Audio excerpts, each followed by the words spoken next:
Thank you. So, typically physical oceanography talks aren't well attended here, so you need some kind of hook. So that's my hook. And I saw there was a great crowd in here a minute ago, but I see it's thinned. So so I'm kind of curious. How many of you associate yourself with being biologists?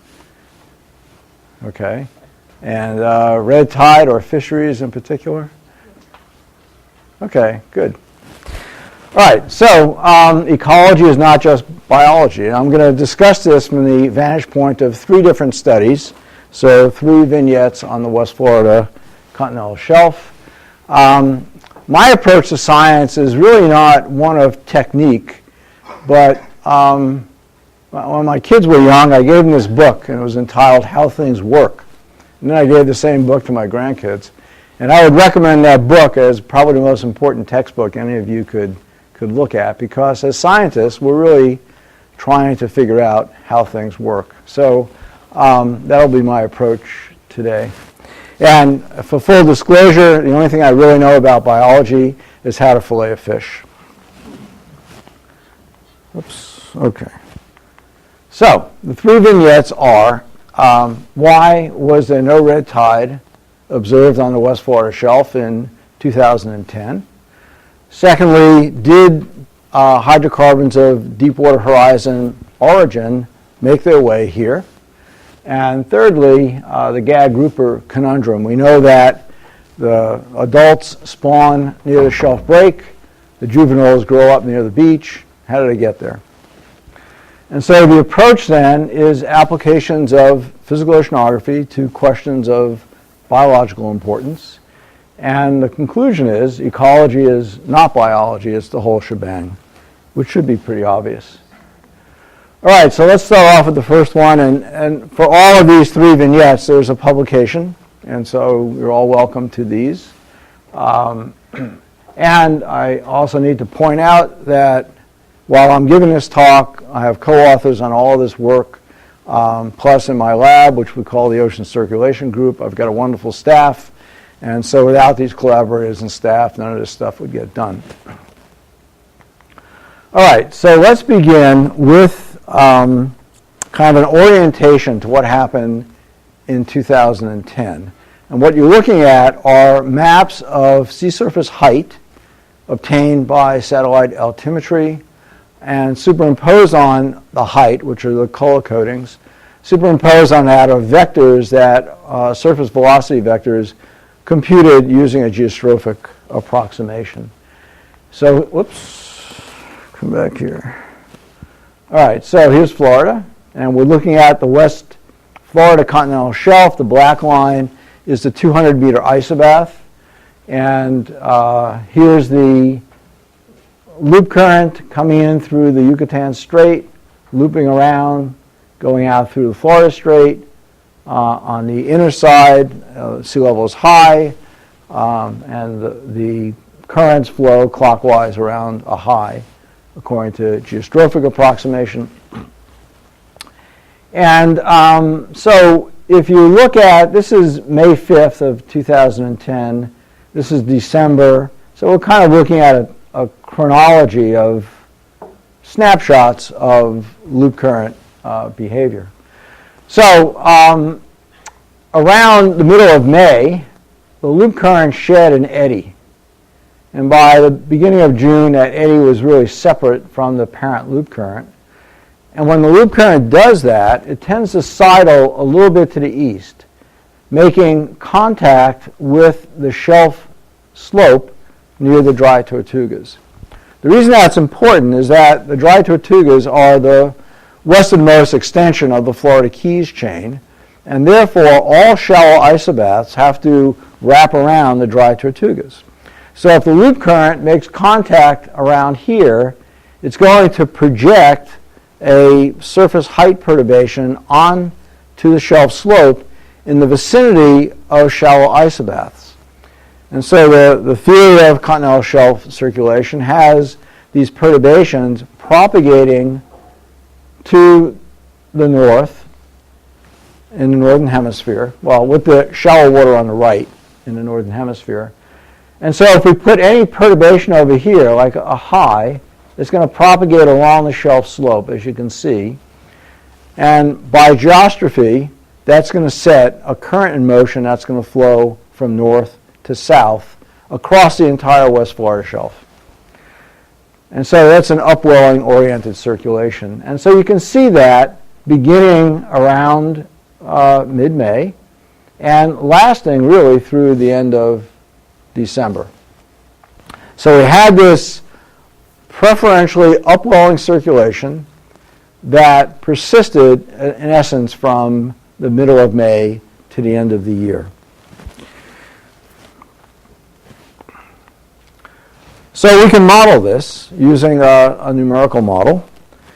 So we solve the equations of motion and we come up with fields of surface current superimposed on surface temperature, bottom current superimposed on bottom temperature. So you can see this, this is a snapshot for the middle of July, July 15th, from a model simulation.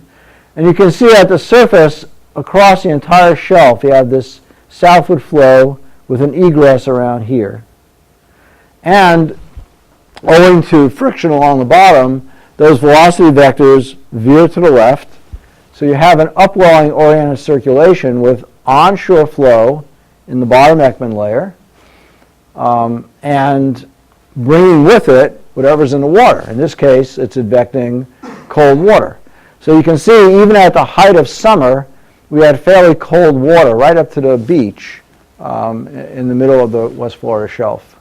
Well, it's not only cold temperature, there's nutrients in there as well. And so when you have such a persistent upwelling and strong upwelling that it could actually bring new water over the shelf break, and that new water contains new inorganic nutrients, then you can fuel organisms other than the red tide organism, the Coronia brevis. So that's a model simulation. Do we actually see it in observations? So this is a glider transect that we made in July. So this is temperature, and you can see that cold water right up to the beach. Salinity, so you can see higher salinity, deeper ocean water coming up. Chlorophyll, and CDOM.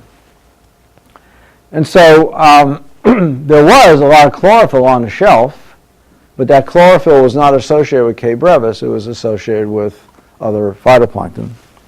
So the other phytoplankton kind of dominated at the expense of the K. brevis. And this is a comparison between our modeled surface and bottom temperature and the observed surface and bottom temperature at 4 different moorings. And at the surface, it's just about perfect. But the reason is we cheat at the surface.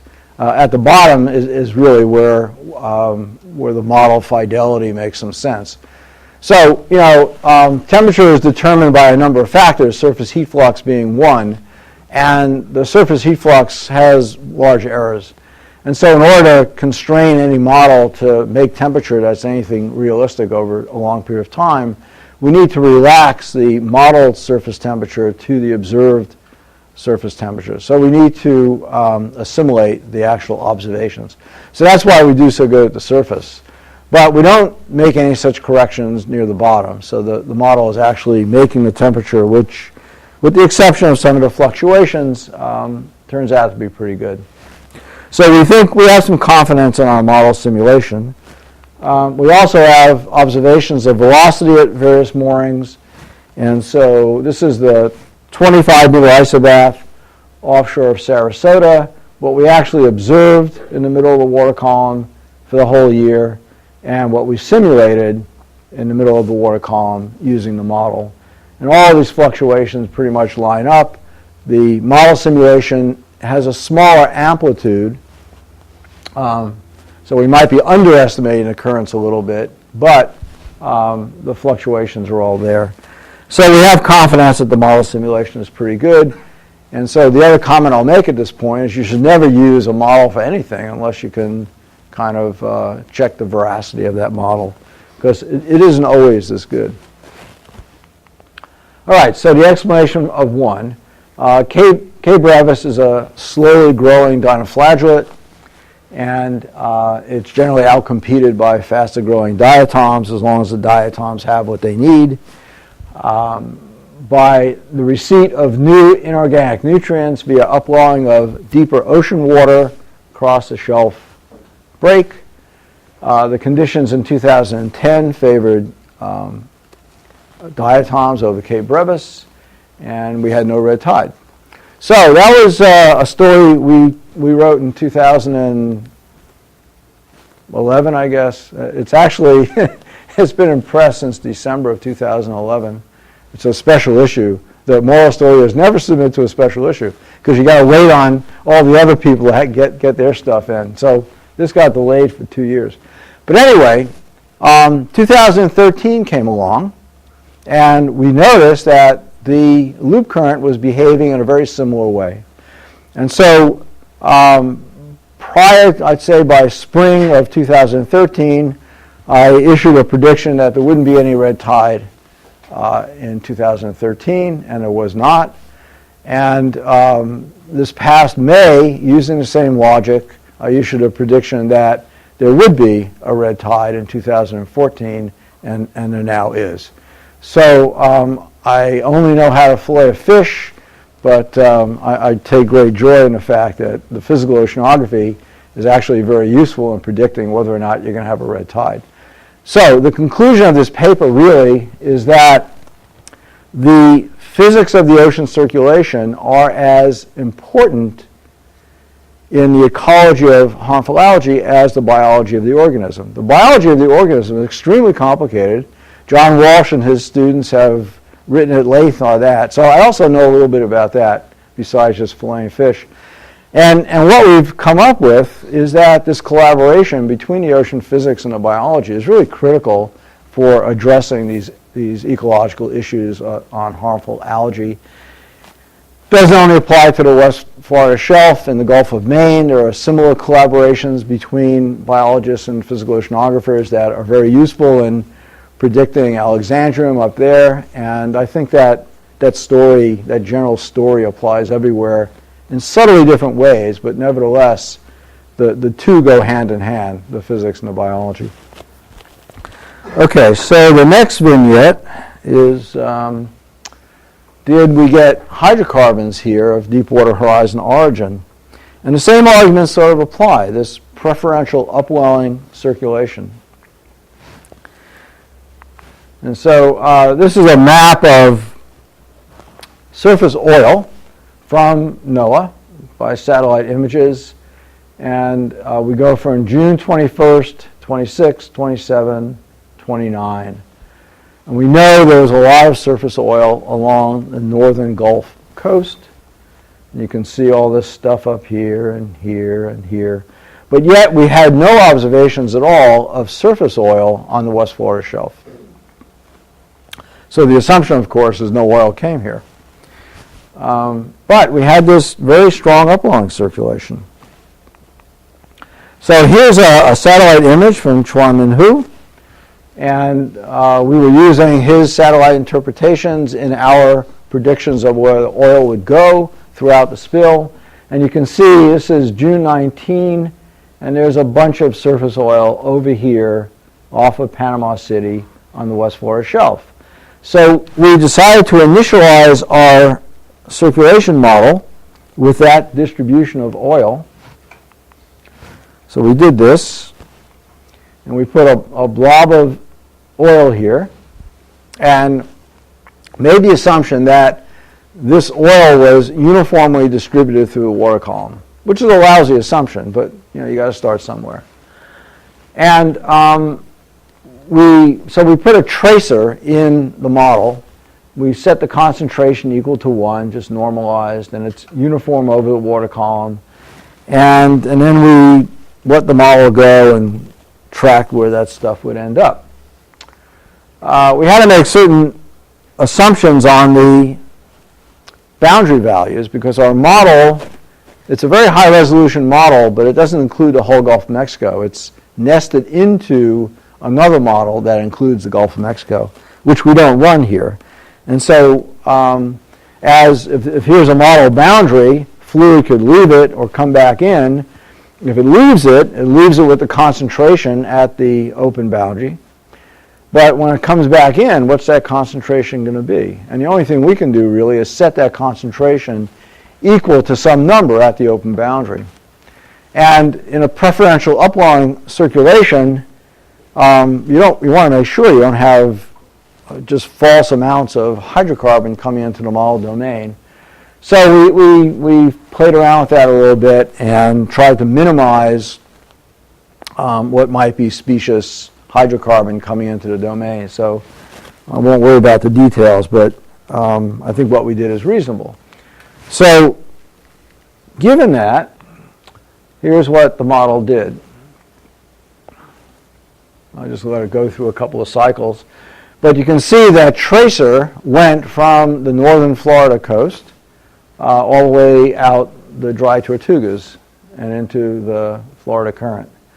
And the color coding is the log of the tracer concentration. So we could take a look at any given snapshot in time and identify what the concentration might be. So this is 0.63, and this is 0.12. And we can look at subsequent times, and so this happens to be 7:15, 7:30, 8:50. I don't know. I can't even see it. But different times throughout the simulation. The green regions have a concentration of 0.4. The blue 0.12. The magenta 0.05. So we can see we even had 0.05 all the way down here. So if we can assign some number, some concentration to the initial value of 1, so what does 1 really mean in parts per billion, we can then assign values throughout the model domain. And so to do that, we had to make certain assumptions. We know that sheen is very thin, 0.1 to 1 micrometers, whereas brown oil is 0.1 to 1 millimeter. So we assume an average thickness of about 10 to 100 micrometers. Anything under about 100 micrometers, if it gets incorporated in a water column, is going to stay there because it's just so small that it's in essence neutrally buoyant. So how does it get down there? Well, anytime there's a wave field, there's Langmuir cells. And Langmuir cells make these windrows, and then the water converges and goes down. So if you have particulate size that's small enough, that stuff can get incorporated in a water column. So we made a couple of other assumptions. We assume an average shelf depth of 33 meters. We assume anywhere from 10 to 20% of the surface oil gets incorporated in the water column. And you do the math, and you come up with anywhere from 30 to 600 parts per billion initially, which would translate to anywhere between 1.5 to 30 parts per billion in the vicinity of the dry Tortugas. And so the concentrations that may have gotten across the West Florida Shelf are indeed small, but they're not insignificant ecologically. So is there any credence to any of this stuff? Well, actually, this is our attempt at not increasing the magnitude of hydrocarbon in the model domain, and it just shows that what we did is reasonable. But this is the important part now. So one of my co-authors is Steve Murawski, and he went out, as soon as the oil spill occurred, recreational fishermen were complaining that the fish they were catching had lesions, skin lesions. So Murawski went out in 2011 and did a purposeful sampling of fish to see if there were lesions. This dark area is where we know there was surface oil, and the red dots are where fish with lesions were caught. There was no surface oil here, but yet there's still a lot of red dots. And if you look at that pattern of red dots, they went all the way from North Florida to the dry Tortugas. So the pattern of what we modeled, the tracer that we modeled, matches very nicely the pattern of where fish lesions were found. Well, fish always have lesions, I'm told. So is there anything else we can say? So in that same paper, Murawski looked at the liver chemistry, and so the gray lines are the composition of the oil at the wellhead as identified by Chris Reddy and his group at Woods Hole, and I think they're the premier petroleum chemists in that regard. So this is Macondo well oil. The red is Murawski's samples that were taken in the region where we know there was surface oil, and that matches very nicely the Macondo wellhead oil. Is it statistically significant? No, there's not enough samples, but at least there's a pattern there. And the dots are what was found on the West Florida shelf. Again, there's no statistical significance to any of that stuff, but the pattern at least looks like Macondo wellhead oil.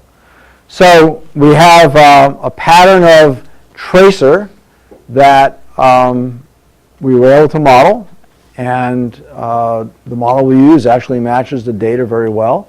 So we think that pattern is reasonable. And with certain assumptions, we can come up with concentrations that could have ecological impact, and that the pattern of the tracer matches where the fish lesions were found, and the liver chemistry suggests that it was indeed Macondo oil. There's another piece of information in there by John Paul's group in which he looked at certain other biological indicators from a microbiological point of view, and that also suggested that there was effects of oil. So that's that story. So yeah, I think that hydrocarbons of Deepwater Horizon origin did make it to the West Florida shelf, and it made it by not at the surface, but sight unseen beneath the surface. Okay, so the next story, gag grouper. We've known for a long time. Again, there's a paper here that you're all welcome to if you'd like. How larvae get from offshore spawning to settlement. There was a very